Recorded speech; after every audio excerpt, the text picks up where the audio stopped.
Hello les amis, ici nous sommes dans la ferme d'un partenaire qui nous a contacté, qui a un projet de faire 20 hectares de poivre. Ici c'est sa pépinière et qui veut faire 65 000 pots. Nous sommes comme ça dans son site à Maripa, pour tous ceux qui savent la ville de Fumban. C'est Fumbot ou c'est Fumban? Donc, tous ceux qui savent la ville de Fumbot doivent savoir qu'à Maripa, nous sommes là. Et vous allez suivre l'évolution. On va l'accompagner pour que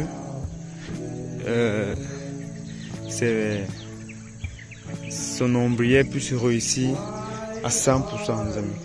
Et nous avons apporté le super charge, qui est une variété très robuste, surtout pour la zone de Fumbot, parce que vous savez que Fumbot avait la sécheresse, d'abord avec l'état du sol.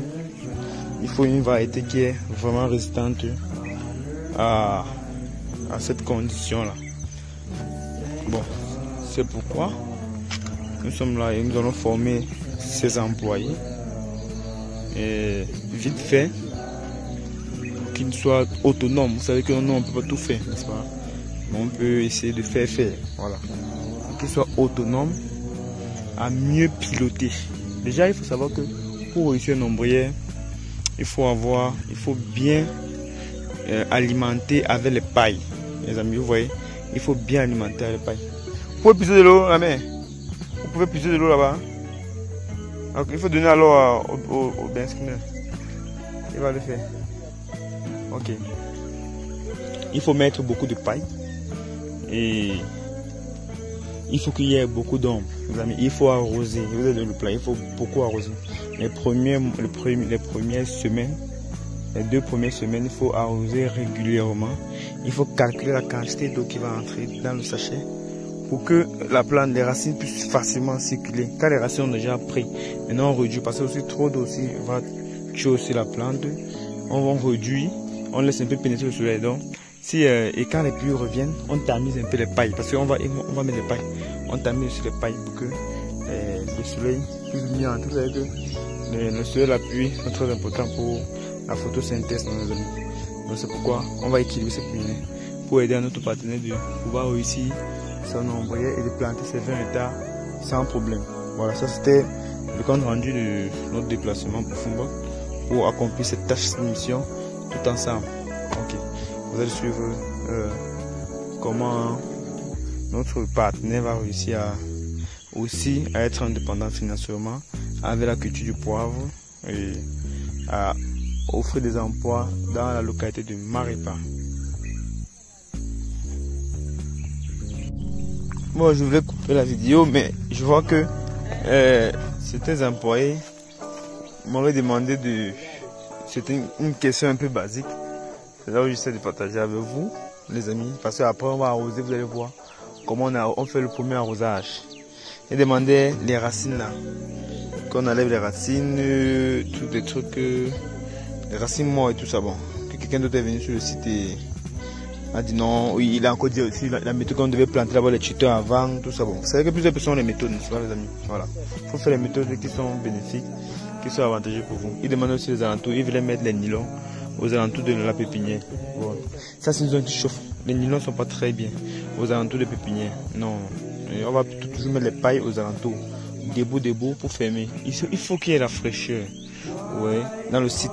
Vous voyez, si on pouvait même calculer, avoir un appareil qui calculait le degré, la température dans l'ombrière, on devait le faire. Vous voyez un peu. Mais sinon, c'est parce qu'il n'y a pas. Donc on va tuer le monde, on va mettre les nylons. Et les racines là, ça sert à rien. Elles ont commencé à livrer.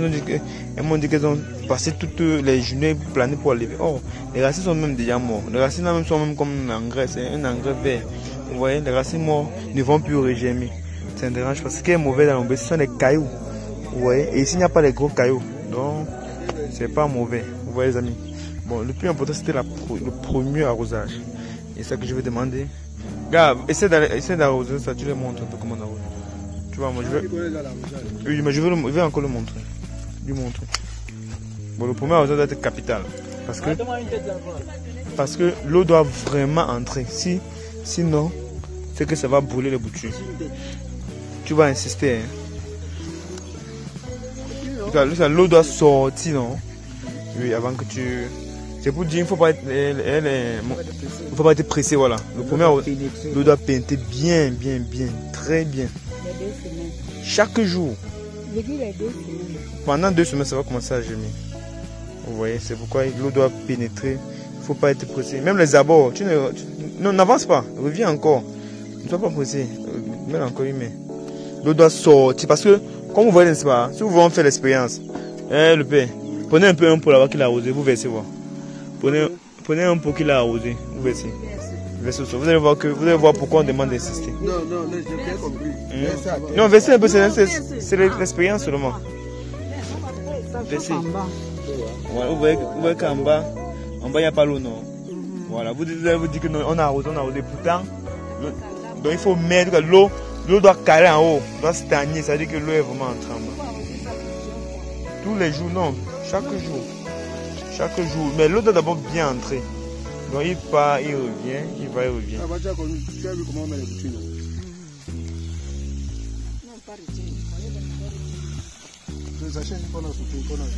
Oui, il va encore bien mouiller.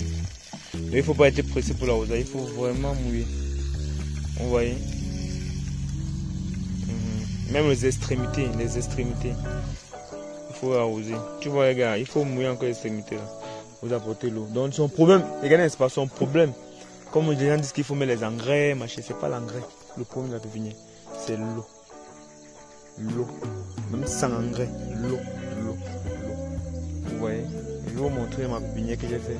Sans engrais, qui allait à 3 mois, comment ça évolue. C'est l'eau qui est importante. Et vous avez l'eau à côté, c'est très bien. Ouais, non. Les supports là, des greffes.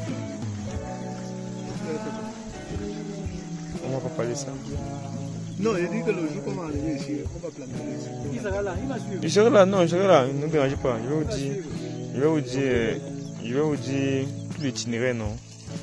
Voilà. Celui que vous avez dit qu'on ne plante pas le tuteur, le poids la même année, bon, on va pas lui donner raison. Vous voyez, c'est tout ce qu'on va faire.